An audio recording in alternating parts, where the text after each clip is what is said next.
kajian tentang infak yang dilipat gandakan dan diluaskan. Terakhir kemarin kita sudah membahas dan mengkaji bahwa infak yang dilipat gandakan dan diluaskan adalah bisnis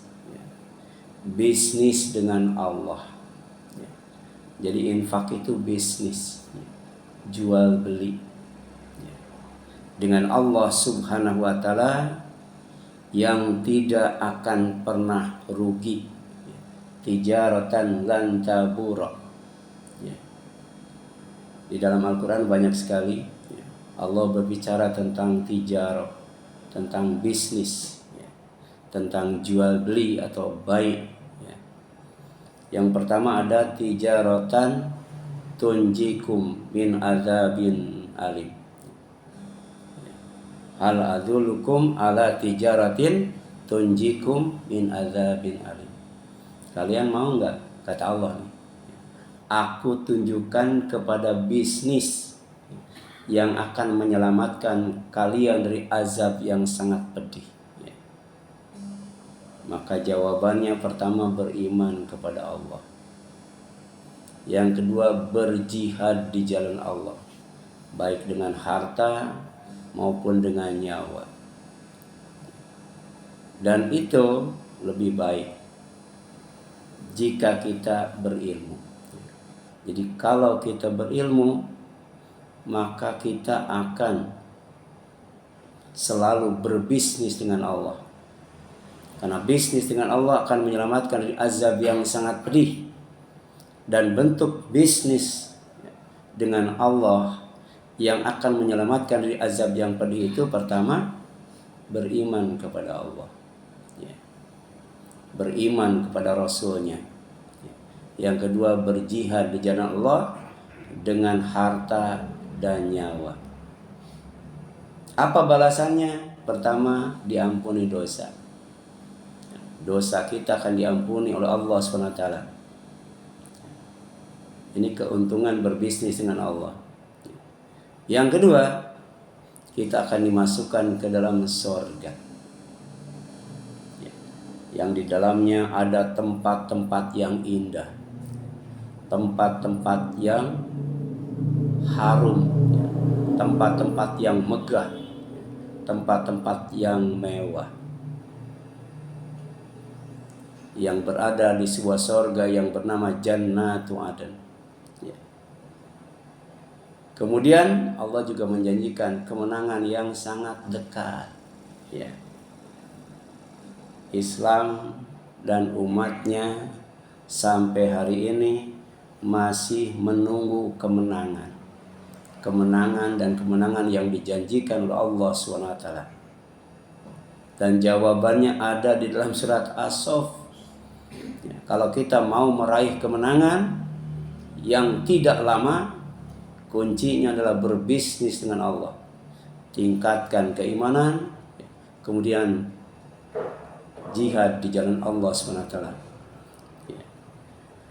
Kemudian yang selanjutnya ada bisnis yang menjanjikan rizki yang terbaik.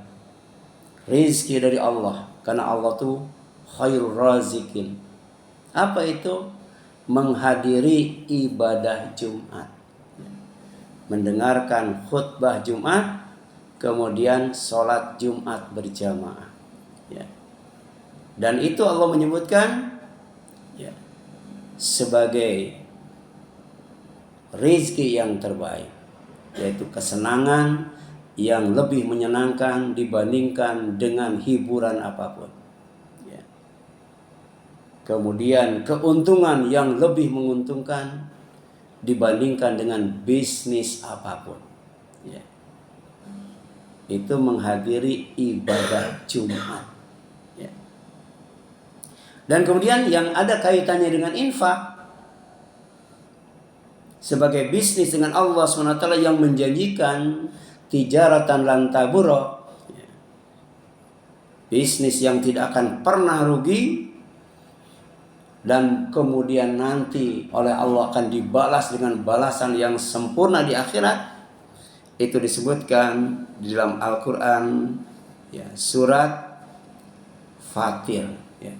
Surat Fatir ayat 29 sampai 30. Ya. A'udzubillahi minasyaitonirrajim. Inna, sesungguhnya, alladzina, orang-orang yang yasluna kitab Allah, membaca Al-Quran yang merupakan kitab Allah, baik membaca lafadznya, membaca maknanya, maupun membaca maksudnya. Jadi paling tidak di rumah kita, untuk bisa berbisnis dengan Allah dalam kaitannya dengan tilawah Al-Quran, kita punya 3 mushaf. Kita punya 3 Al-Quran. Yang pertama adalah mushaf Al-Quran yang tidak ada terjemahnya, kemudian tidak ada tafsirnya. Harus punya tuh. Itu khusus untuk tilawah lafdiyah, tilawah yang berkaitan dengan lafadznya. Dan untuk ini kita wajib belajar pertama tajwid, yang kedua adalah tahsin. Jadi ketika kita belajar tahfidz dan tajwid dan tahsin, sejatinya kita sedang mempersiapkan diri untuk berbisnis dengan Allah Subhanahu wa taala. Sedangkan Al-Quran yang kedua yang harus kita punya di rumah kita adalah tarjamah Al-Quran. Ya. Di antaranya tarjamah Al-Quran yang diterbitkan oleh Departemen Agama atau Kementerian Agama. Ya. Dan kemudian yang ketiga yang harus kita punya di rumah itu adalah tafsir Al-Quran. Ya. Kalau tarjamah itu untuk memahami maknanya, ya. Sedangkan tafsir untuk memahami maksudnya. Sehingga Al-Quran yang asalnya wahyu menjadi ilmu, bisa diamalkan. Sebab kata Imam Bukhari, sebelum kita beramal itu wajib berilmu dulu, ya. Sebab dalam surat Al-Fatihah, manusia itu terbagi menjadi 3 golongan. Yang pertama orang yang berilmu dan mengamalkan ilmunya, ya. Itu termasuk siratal ladzina an'amta alaihim, ya. Yang kedua adalah, ya, orang yang berilmu tapi tidak mengamalkan ilmunya. Ini ghairil maghdubi alaihim, dimurkai oleh Allah. Hidup itu akan nikmat kalau kita punya ilmu, kemudian ilmu diamalkan. Ya. Yang kedua, ya, orang yang berilmu tapi ilmunya tidak diamalkan. Ya. Dan yang ketiga adalah ad-dallin, ya, orang yang beramal tanpa ilmu. Ya. Itu sesat. Orang yang berilmu tapi tidak diamalkan, dimurkai oleh Allah. Sedangkan orang yang berilmu kemudian ilmunya diamalkan, insya Allah Allah akan menganugerahkan nikmat yang luar biasa. Ya. Nah, ini membaca Al-Quran sebagai kitab Allah. Apalagi Al-Quran itu kalau kita baca akan menjadi syafaat pada hari kiamat. Kemudian yang selanjutnya, wa aqamus shalah, mendirikan salat. Ya, ini bisnis dengan Allah, ya. Makanya wajib kita melaksanakan, ya, tidak hanya yang fardunya saja, tapi usahakan yang sunatnya juga. Karena sunat itu salah satu faidahnya atau manfaatnya atau fungsinya sebagai nawafil atau nafilah, sebagai pelengkap, ya, untuk menambah kekurangan-kekurangan yang kita lakukan dalam sholat wajib, ya, atau kesalahan-kesalahan. Itu ada buku kecil ya. Judulnya 30 kesalahan dalam sholat. 30 tuh nggak sedikit, banyak. Jadi dari mulai takbir sampai salam itu sedikitnya ada 30 kesalahan. Buku itu bisa di-share di YouTube ya, atau di Google. Demikian pula ya, sholat tahajud itu. Sholat tahajud itu sebagai ibadah nafilah. Ya. Wa minal laili fatahajjad bihi nafilatalak. Ini perintahnya kepada Rasul. Ya. Jadi Rasul yang dimaksum saja, dia tidak hanya melaksanakan sholat fardu saja, tapi juga melaksanakan sholat nawafil. Nawafil itu banyak. Ya, salah satunya adalah sholat tahajud. Itu disebut nafilah. Satu, kalau banyak nawafil. Ya. Sebab kalau kita ya baca hadis yang sahih, gitu, amal ya, yang berkaitan dengan Allah, ya, yang berhubungan dengan Allah, yang disebut hablum minallah itu, yang pertama kali dihisab pada hari kiamat adalah sholat. Ya. Jadi ada amal yang berkaitan dengan Allah. Yang pertama dihisab adalah sholat. Dan sholat yang pertama kali dihisab adalah sholat fardu. Kalau ada salahnya, ada kurangnya, ada bolongnya, baru kemudian dia sholat sunat enggak? Kalau ternyata dia sholat sunat, maka sholat sunat itu untuk melengkapi sholat fardunya. Kalau sudah lengkap, baik, maka insya Allah yang lainnya juga dinilai baik. Jadi kalau sholatnya baik, maka yang lainnya juga baik. Kalau sholatnya rusak, yang lainnya juga rusak. Itu amal yang pertama kali ya, yang dihisab, yang berkaitan dengan hablum minallah, yaitu sholat. Yang kedua, ada amal yang pertama kali dihisab yang berkaitan dengan hablum minanas. Ya. Oleh karena itu kita harus baik dengan Allah dalam menjalin hubungan dengannya, tapi juga kita harus baik dengan sesama manusia. Ya. Dan ternyata amal yang pertama yang berkaitan dengan hablum minallah yang akan dihisab ya, atau diadili ya, oleh Allah SWT adalah fiddima, yang berkaitan dengan darah. Ya. Sekarang bukan hanya di dunia, di Indonesia itu darah murah atau mahal? Iya, mahalan mana dengan bensin? Iya. Murah banget darah itu, ya. Jadi kadang-kala ya, kalau pelakunya adalah orang yang kebal hukum, nggak pernah itu ya diusut tuntas ya. Kilometer 50 tuh nggak pernah dituntas, diadili dengan seadil-adilnya ya. Padahal itu masalah darah itu ya. Yang terakhir kan yang terjadi di kepolisian itu juga masalah darah ya. Tapi ada menumpahkan darah yang dinilai ibadah, bahkan jihad fi sabilillah ya. Itu dalam peperangan ketika melawan musuh ya. Bukan hanya dapat jannah kalau dia mati, tapi juga dapat ghanimah ya.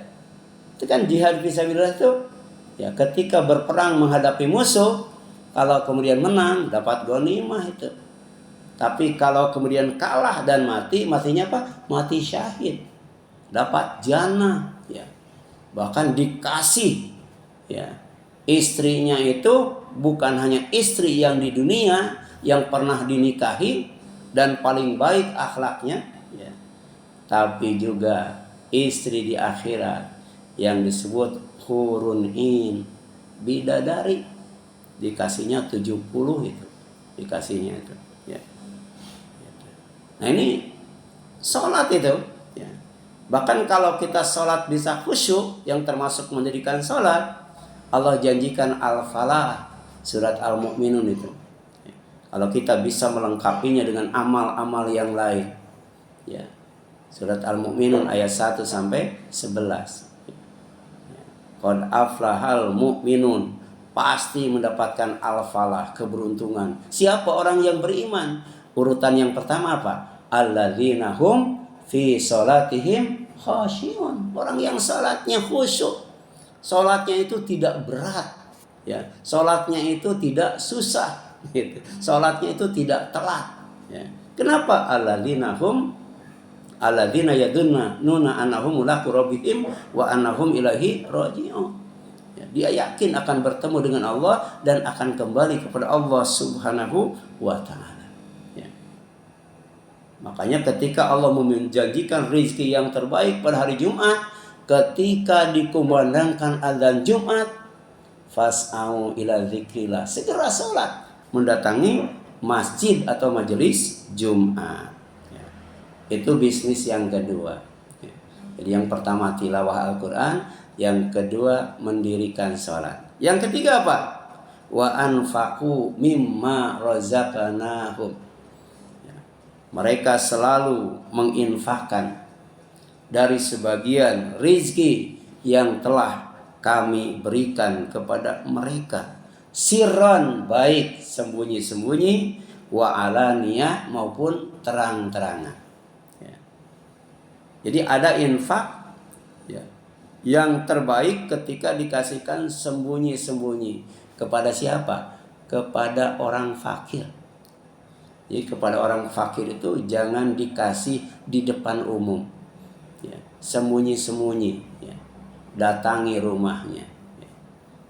Sebab orang fakir itu walaupun butuh, ya, dia tidak akan minta, apalagi sampai minta-minta, ya, tidak akan, apalagi sampai maksa itu, ya.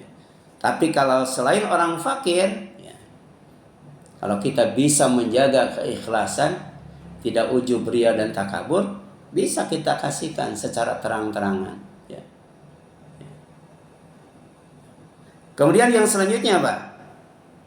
Kata Allah, yarjuna, sebenarnya mereka sedang berharap, tijaratan, bisnis jual beli, lantaburo, yang tidak akan pernah rugi, untung terus.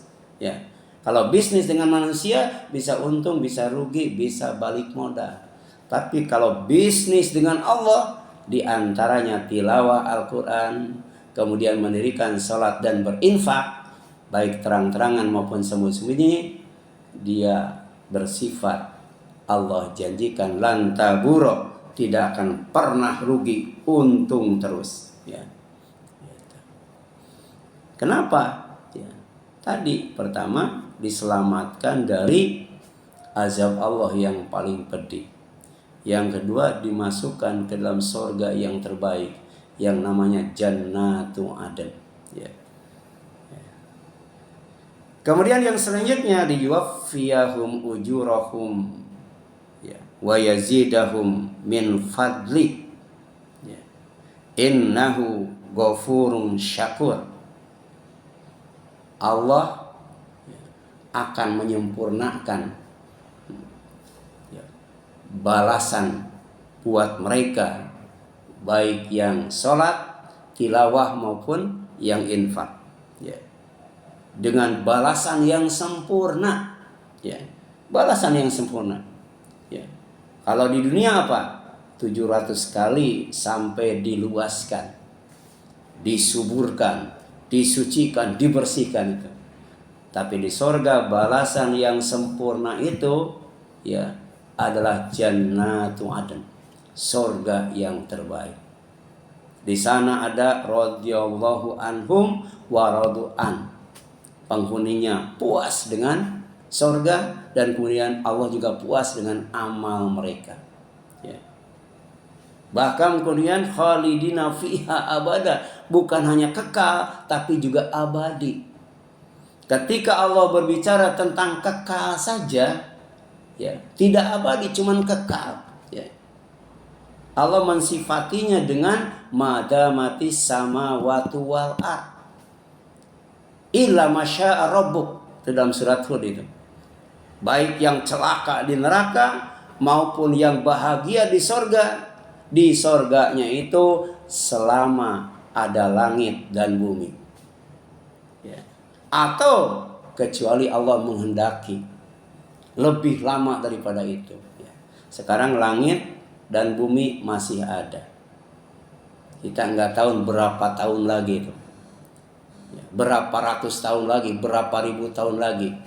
Bumi yang sekarang kita tempati yang jumlahnya 7, demikian pula langit yang jumlahnya 7, semuanya oleh Allah akan diganti dengan bumi yang baru dan langit yang baru. Jadi langit yang sekarang saja, bumi yang sekarang saja, umurnya sudah berapa lama itu? Ya. Padahal fana, bakal hancur. Diganti dengan langit dan bumi yang baru. Bayangkan bagaimana kekalnya langit dan bumi yang baru. Ya. Langit bumi yang sekarang saja ini ya, konon kabarnya ada yang mengatakan sampai sudah berumur miliaran tahun. Ya. Yang kita hitung saja 2022 ya, sudah 2022 tahun. Itu kalau Masehi. Kalau Cina udah berapa tahun? Cina ya, Cina udah lebih daripada 2000 tahun umur langit dan bumi ini. Ya. Tapi ketika orang bahagia di sorga atau celaka di neraka, menderita sengsara di neraka, lamanya madamatis samawatu wal ar illa masya'a rabbuk. Ya. Apalagi ditambah abada. Ini tawaran yang menarik. Ya. Makanya orang yang masuk neraka jahanam itu bukan orang kafir saja. Bukan orang musyrik saja. Bukan orang munafik saja. Bukan orang zalim saja. Bukan orang mudahin saja. Orang yang masuk neraka itu adalah innahum kanu la yarjuna hisaba. Dia tidak tertarik dengan hisab dari Allah SWT. Peduli amat mau dapat sorga, mau dapat neraka. Ya. Pokoknya ya, beramalnya tuh semau dia. Ya. Ishma syi'ta fa innaka mayitun. Silakan kamu hidup sesuka kamu, tapi ingat kamu bakal mati, bakal jadi mayit yang terbujur kaku. Wa'mal masyi'ta fa innaka majziyun bik. Silakan kamu beramal sesuka kamu, ya semau gue, tapi ingat semua amal akan dibalas oleh Allah Subhanahu wa taala. Wa ahbib ma syi'ta. Silakan kamu cintai apa yang kamu sukai. Fa innaka mufariqu. Tapi ingat, semua yang kamu cintai, jabatan, kekayaan, ketenaran, ya, itu semuanya kata Allah, ya, kamu akan berpisah, kamu akan meninggalkannya. Ya. Inilah yang Allah ingatkan, ya, baik lewat Al-Quran, ya, maupun lewat Nabi dan Rasulnya. Ya. Nah, kemudian yang selanjutnya, wa yazidahu min fadlihi. Ya, jadi bukan hanya disempurnakan pahalanya, tapi wa yazidahu min fadlihi. Allah tambah, ya, dengan karunia-Nya. Ya. Jadi ada yang menarik itu. Ketika berbicara tentang sorga, Rasul SAW mengatakan tidak akan pernah memasukkan amal seseorang ke dalam sorga. Ketika ditanya, wala anta ya Rasulullah, engkau juga amal engkau tidak akan pernah memasukkan engkau ke dalam sorga. Wala ana, demikian pula aku. Illa ayatagommadani Allahu birahmati, kecuali kalau Allah menganugerahkan kepadaku rahmatnya. Ya. Jadi tanpa rahmat Allah, manusia walaupun amalnya bagus, amalnya soleh, amalnya baik, amalnya sempurna, amalnya benar, tidak akan bisa memasukkan dia ke surga tanpa rahmat Allah. Ya. Makanya kalau ada orang yang meninggal, ya, itu jangan divonis almarhum. Kalau almarhum tuh pasti dirahmati, tapi didoakan. Ya. Apa doanya? Allahu yarham. Itu doa agar orang yang meninggal itu dirahmati oleh Allah sehingga dia dapat tiket ya, untuk masuk surga. Yang kedua, ketika berbicara tentang fasilitas yang ada di surga, yang termasuk bagian daripada min fadlihi, karunia-Nya, Allah menggunakan kalimat dalam surat As-Sajdah 2 kali. Ya. Jazaa'an bima kanu ya'malun wa nuzulan bima kanu ya'malun. 2 kali itu. Pertama, jazaa'an bima kanu ya'malun, balasan yang disesuaikan dengan amal mereka. Ya. Kemudian fasilitas, ya, tempat-tempat yang megah, indah dan mewah yang ada di surga, ternyata itu Allah anugerahkan sesuai dengan amal yang pernah mereka lakukan. Jadi artinya bahwa tidak benar ya kalau kemudian apa sih pentingnya beramal kalau kemudian masuk surga karena rahmat Allah. Ya, kita jawab, tiket untuk masuk surga itu rahmat Allah. Sedangkan fasilitas yang ada di dalamnya itu erat kaitannya dengan fadlullah, karunia Allah, yaitu ibadah dan amal saleh kita. Jadi semakin banyak ya infak kita, semakin bagus infak kita, semakin sering infak kita, semakin ikhlas infak kita, maka semakin bagus ya fasilitas yang ada di surga. Nah, di surga itu ada istana, ada rumah, ya, ada kemah, ada apa lagi tuh ya, ada taman dan lain sebagainya. Ya. Makanya kata Allah, innahu ghafurun syakur.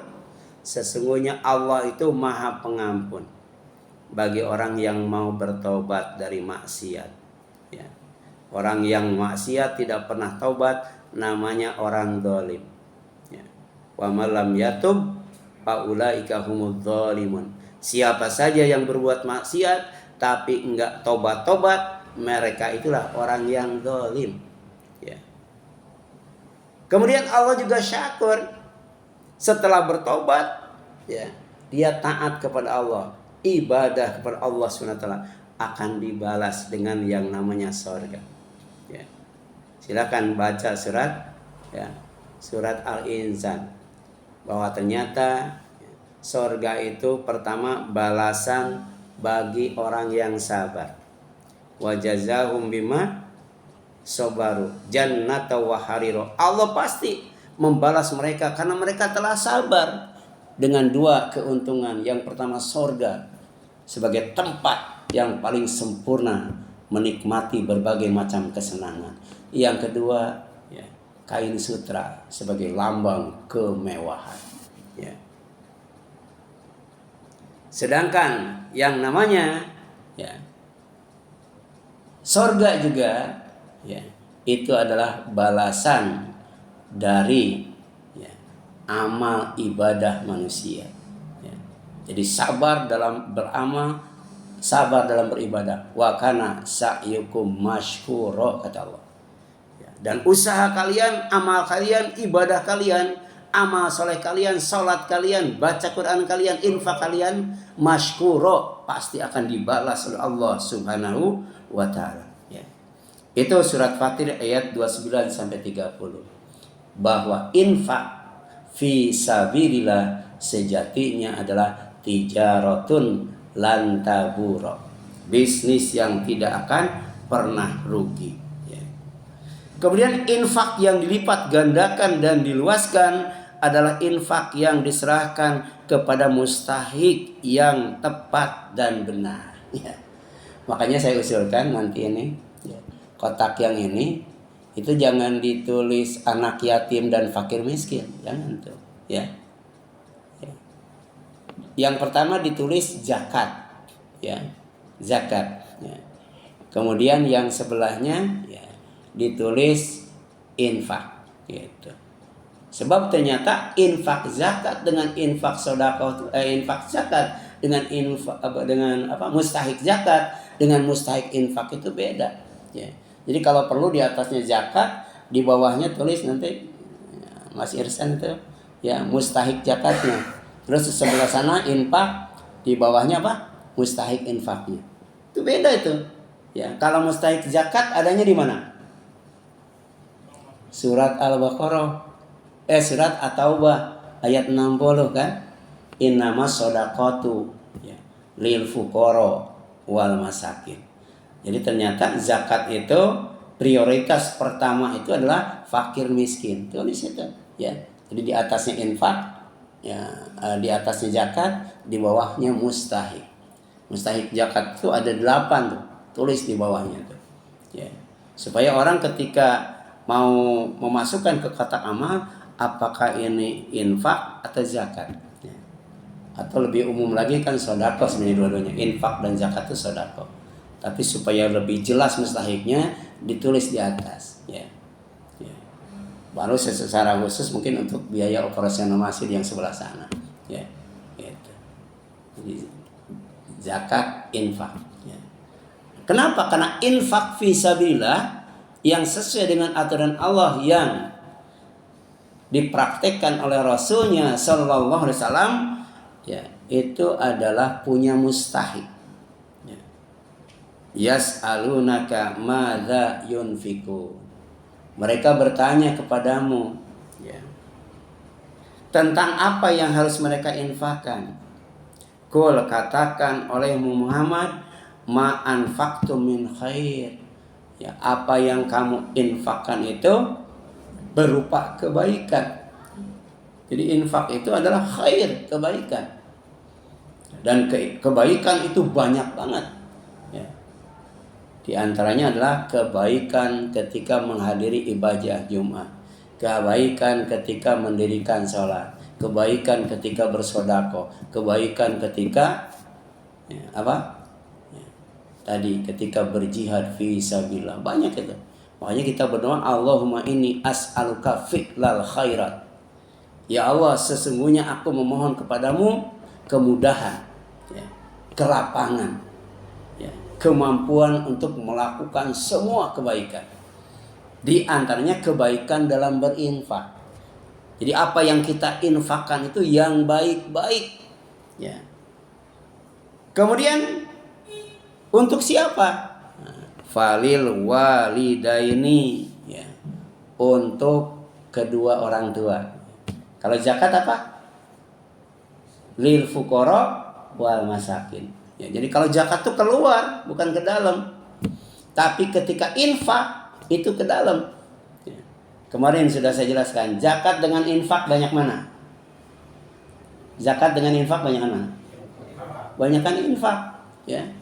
Gitu. Kalau kita punya uang 50 juta, ya 50 juta berarti berapa tuh zakatnya kalau 2,5%? Ya 25 kali 50 berapa tuh? 625.000 ya. Iya. Tapi 50 juta kurangi 625.000 berapa itu? Ya. Gitu. Nah itu yang harus diinfakkan. Sedangkan yang harus dizakatkan adalah berapa? 625.000. Ya. Jadi nanti ada yang diinfakkan, ada yang dizakatkan. Ya. Jadi orang tuh pasti ngisi dua-duanya tuh, ngisi untuk zakat, ngisi untuk infak, karena tahu ya kemana itu harus disalurkan. Ya. Yang pertama, falil walidaini, untuk orang tua. Jadi infak tuh jangan semuanya dimasukkan ke kotak amal ya. Gitu. Ada untuk orang tua, wal akrobin, dan untuk orang yang dekat dengan orang yang berinfak itu. Siapa yang paling dekat dengan orang yang berinfak itu? Yang paling dekat? Istri. Siapa lagi? Anak, ya. Saudara, ya. Mertua, menantu. Itu infak itu. Infak itu. Ya. Jadi jangan sampai bayar utang saudara dari zakat. Ya Ustaz, saya zakat saya mau digunakan untuk bayar utang saudara. Saya yang sudah sedikit semuanya dikasihkan sama saudara lagi. Ya, kalau mau bayar utang untuk saudara dari mana tuh? Dari infak atau dari zakat? Dari infak, ya. Karena infak itu pertama falil walidaini, untuk kedua orang tua. Kemudian wal akrobin, untuk orang-orang yang dekat, paling dekat, yaitu kerabat. Kemudian baru ketiga wal yatama, untuk anak yatim. Anak yatim itu mustahik ketiga. Tolong ya. Kalau di sana kan yatim doang ya. Yatim doang, fakir miskin. Jadi fakir miskin itu zakat, yatim itu infak. Tapi itu kan terbatas. Tapi kalau ditulis zakat infak, luas itu mustahiknya. Ya. Nah, ketika kita mau berinfak, nah, masukkan ke kotak infak. Kalau mau berzakat, masukkan ke kotak zakat. Ya. Tapi khusus untuk orang tua dan kerabat, kasihkan langsung. Jangan dimasukkan ke kotak amal. Ya. Dan yang ketiga, wal yatama, anak yatim. Coba cari di surat At-Taubah ayat 60. Ada nggak anak yatim sebagai mustahik? Ada nggak? Nggak ada tuh, cari ya. Yang 8 asnaf itu di dalamnya tidak ada anak yatim. Tapi di dalam infak ada anak yatim. Ya, jadi anak yatim itu posnya dari infak, bukan dari zakat. Ada nggak yang sampai sekarang orang ngasih ke anak yatim dari zakat? Ada nggak? Jadi ternyata anak yatim itu bagian daripada keluarga tuh, dekat banget. Saking dekatnya dikasihnya bukan dari zakat, dari infak gitu. Ya. Salah kalau kita ngasih zakat ngasih anak yatim dari zakat. Ya, gitu. Karena di dalam surat At-Taubah ayat 60 tidak ada mustahik anak yatim dari zakat. Yang ada adalah dari infak. Berbeda dengan orang miskin. Coba lihat. Orang miskin ada nggak di At-Taubah 60? Ada. Jadi orang miskin itu dari zakat dapat, dari infak dapat, itu orang miskin tuh. Jadi kalau semuanya berzakat dan berinfak, insya Allah ya bisa meratas kemiskinan yang ada di dunia ini. Ya.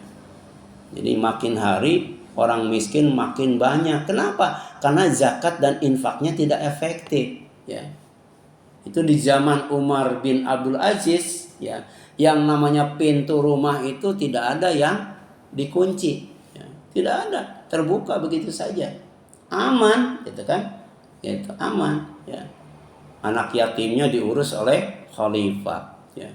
Orang miskinnya dia dapat dari zakat, dia dapat dari infak, ya. Kalau sekarang kadang-kala anak orang miskin itu dari infaknya dapat, dari zakatnya dapat, ya. Kemudian siapa lagi? Wabni sabil, ibnu sabil, ya. Orang yang sedang melakukan perjalanan, kehabisan ongkos, atau kemudian mau ya tidur di hotel, nggak ada, ya tidur di masjid dikunci kan ya. Makanya di masjid itu harus ada yang namanya suffah. Ya. Apa suffah itu? Ya, tempat tinggal orang yang tidak punya rumah, atau tempat tinggal bagi orang yang sedang melakukan perjalanan. Ya, jadi dia tidurnya di masjid, tapi bukan di masjidnya. Makanya ada yang disebut ashabus suffah, para sahabat yang tinggalnya di masjid, ya. Jadi di sini kan kontrakan sudah ada ya, ya. Sekretaris sudah ada. Yang belum ada apa tuh? Ya sumpah, ya. Banyak itu orang yang sampai subuh di sono aja. Saya lihat suami istri sama anaknya tuh, ya. Karena mungkin ke hotel mahal ya, ya ke masjid dikunci. Padahal kalau ada yang namanya sufa, itu tinggal masuk, insya Allah lengkap dengan bentuk memuliakannya, ya, makanan, minuman dan sebagainya. Jadi tinggal satu lagi kita yang belum punya, ya, sufah itu. Kalau bahasa kitanya namanya apa? Rumah singgah. Tapi dalam bahasa Al-Quran disebut ibnu sabil. Ya. Kemudian wama apa? Taf'alu min khairin fa innallaha bihi alim. Dan apa saja yang kamu lakukan berupa kebaikan, maka sesungguhnya Allah Maha tahu. Ya. Ini baru bisnis dengan Allah dalam bentuk infak fi sabilillah. Makanya kalau ada orang yang mau berangkat haji, ya, kita doakan apa? Qabilallahu hajjaka wa ghafara dzanbaka wa akhlafa nafaqataka. Itu suka dibaca nggak tuh kalau mendoakan orang yang haji? Ya. Ternyata haji juga termasuk infak fi sabilillah, itu haji itu. Ya. Bayangkan haji itu, apalagi yang plus, berapa haji yang plus itu? Ya. 500 juta itu haji plus. Diganti oleh Allah 700 kali. Hitung berapa tuh? Ya. Sayang kalau orang yang haji kita tidak doakan. Apa doanya? Qabilallahu hajjaka. Mudah-mudahan Allah menerima hajimu. Kalau hajinya mabrur, ya apa? Surga kan? Surga itu. Jadi diterima hajinya, surga dapatnya. Wa ghafara dzanbaka, dan mudah-mudahan Allah mengampuni dosamu. Berarti tidak masuk neraka. Ya, masuk langsung ke surga tanpa harus masuk neraka. Itu dari haji itu. Kemudian di dunia, wa akhlafa nafaqata. Mudah-mudahan Allah mengganti infak hajimu. Ya. Insyaallah diganti itu, ya. Ya. Kalau yang reguler berapa? 40 juta. Ya, tinggal kali 700. Itu kalau matematik. Ya, tapi bisa jadi diluaskan, wallahu yudhaifu liman yasha, lebih dari 700 kali. Ya. Itu. Nah, kemudian infak yang dilipat gandakan dan diluaskan adalah infak yang diganti oleh Allah, ya. Gitu. Jadi qul inna rabbi yabsutur rizqa liman yasha min ibadihi wa yaqdirulah. Ya, katakan olehmu Muhammad, sesungguhnya Rob aku yaitu Allah akan meluaskan rizki kepada orang yang dikehendaki dari hamba-hambanya dan akan membatasinya. Ya.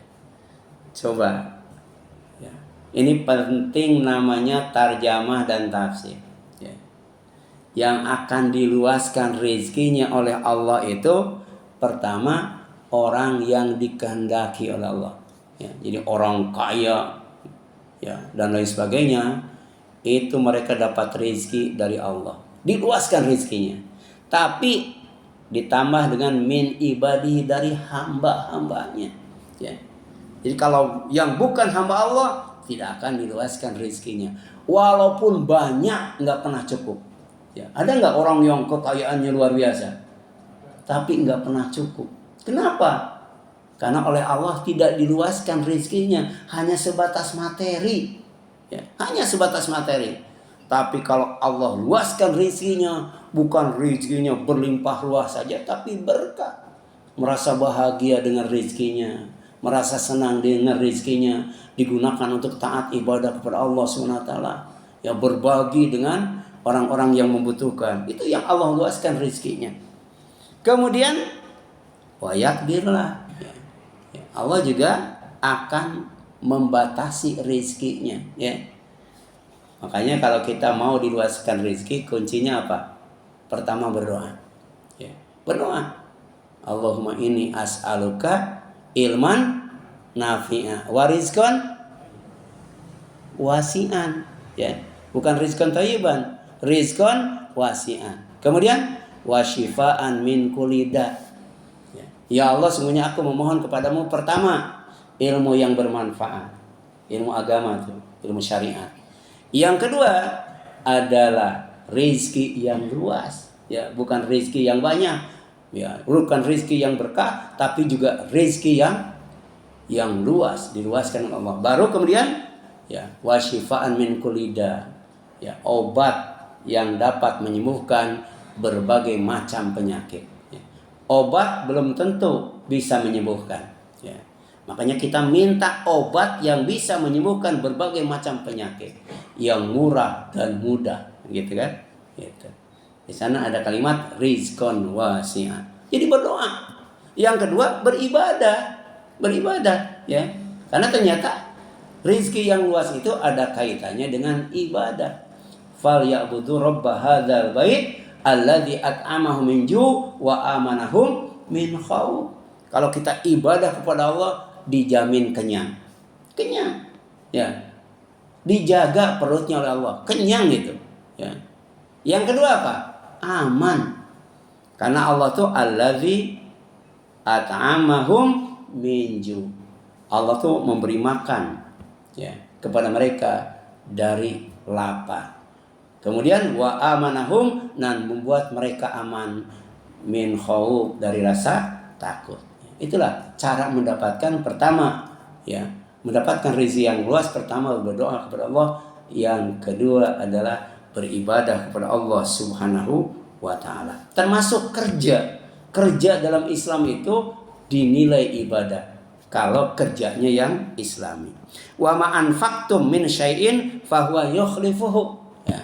Apa saja yang kamu infakkan, apa saja ya yang kamu infakkan, ya, maka dia Allah pasti akan menggantinya. Kenapa? Wa huwa khairur razikin, karena Allah sebaik-baik rizki.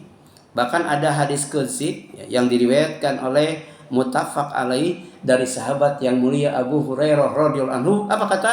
Kata Allah, anfik yabna Adam, ya, yunfik alaih, ya, atau yunfak alaih. Hendaklah wahai anak Adam, kalian berinfak, pasti kalian pun akan dapat infak. Kita infak kepada orang miskin, kemudian Allah infak kepada kita. Ya.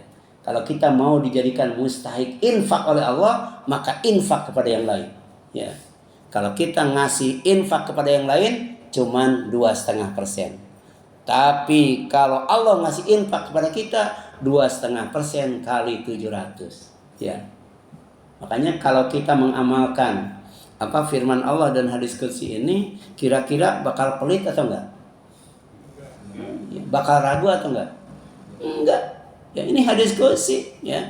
Pertama, wa huwa khairul rizq. Allah tuh maha pemberi rezeki yang terbaik. Nah, di antaranya ketika berinfak. Kalau kita berinfak kepada orang lain, maka Allah akan berinfak kepada kita. Nah, terakhir, faedah yang dapat diambil dari hadis tersebut di atas, pertama, jangan takut miskin dalam berinfak. Jangan takut miskin. Ya. Ya. Jadi cara untuk menjadi orang kaya itu adalah infak. Yang kedua, jangan pelit dalam berinfak. Jangan pelit dalam berinfak. Pak, kasihan Pak. Ya, saya sudah sudah tidak makan 3 hari. Udah, 3 hari berapa tuh kalau diduitkan? Ya. Biasanya orang sehari berapa makan tuh? Taruhlah di Padang ya, 30.000 sehari kalau makan 2 kali. Udah kasih 100.000, kan dia sudah 3 hari belum makan tuh. Nah, itu nggak pelit, itu nggak pelit ya. Gitu.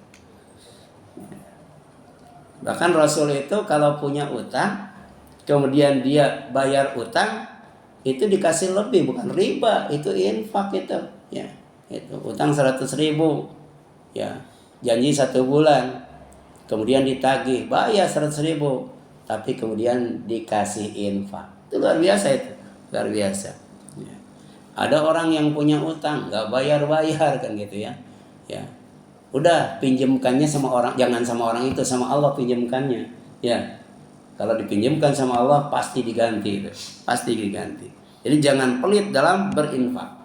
Maka belajarlah dari Abdurrahman bin Auf. Abdurrahman bin Auf itu suka menawarkan kepada orang, siapa yang mau ngutang. Di sini ada enggak? Siapa yang mau ngutang? Siapa yang mau ngutang?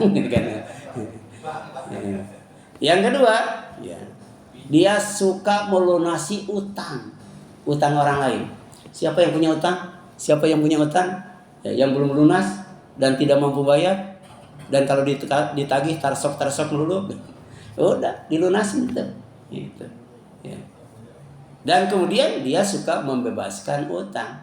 Ya, jadi kalau orang punya utang nggak bayar, udah dibebaskan, dipinjamkan kepada Allah Subhanahu Wa Taala, ganti peminjam. Insya Allah nggak bakal rugi. Dan yang ketiga, harta yang diinfakkan tidak akan hilang. Ya. Tadi 5 juta dikurangi 625.000. Yang hilang yang mana tuh? Yang hilang yang 4.375.000 itu bakal habis tuh, bakal hilang tuh. Ya. Ya. Ada yang 5 juta nggak cukup, itu habis itu. Ya, dimakan sama infak-infaknya itu pelit itu. Tapi kalau kita sisihkan 625.000, itu tidak akan hilang. Ya, itu bako itu apa ya? Bako itu wujud kidam bako, kekal, itu nggak bakal hilang. Mana dalilnya? Dalilnya ada surat An-Nahl ayat 96. Ya, ma indakum yanfad wa ma indallah bakin. Apa yang ada di sisimu walaupun banyak banget akan lenyap, akan habis. Dan apa yang ada di sisi Allah walaupun sedikit akan kekal, karena oleh Allah akan diganti dengan balasan yang lebih baik dan lebih besar. Wa ma tuqaddimu li anfusikum min khairin tajiduhu indallahi huwa khairu wa a'dhama ajra. Kebaikan apapun yang kamu lakukan bukan buat orang lain, buat kamu akan dapati di sisi Allah ya dengan yang lebih baik dan lebih besar pahalanya. Ya amin ya Allah ya rabbal alamin. Silakan, ada yang ingin tanyakan?